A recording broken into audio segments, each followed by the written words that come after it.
to any process. He told the speaker in this chamber, and the Hansard will bear me witness, that we must progress and vote because, Mr. Speaker, he cared less. Mr. Speaker, if performance is anything to go by, anyone else can assess my performance, not Senator Cherargei, Mr. Speaker, in that regard.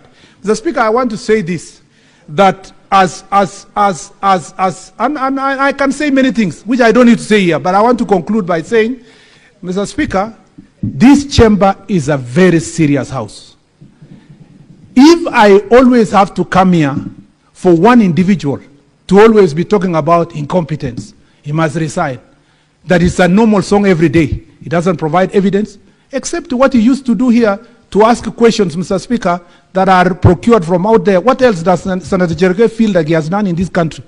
I must say that we must respect each other. We must respect people's offices. We must respect it. And when people question you the way some senators have questioned me here and asked me about my performance, I respect them because it's objective. But not every time you say this and that, Mr. Speaker, he reduces this august house, which I served gladly, Mr. Speaker, to a place of vendetta. Mr. Speaker, I beg to submit and I thank you. The IG, please. You may take the stand and respond to the questions that have been directed to you.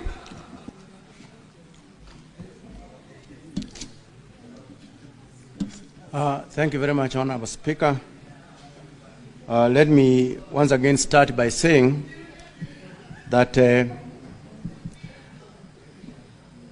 myself and the National Police Service deeply regret the unfortunate events that resulted in the death of Mr. Albert Ojwang while in the police custody.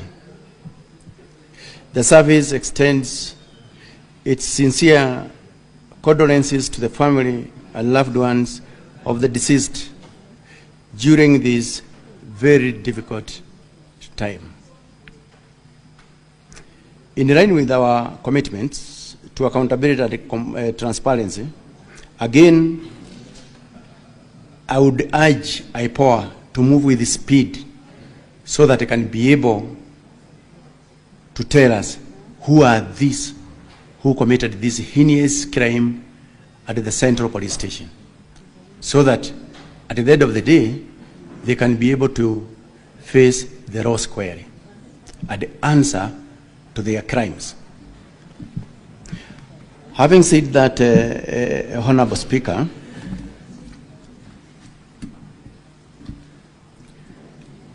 let me start by saying that I have already apologized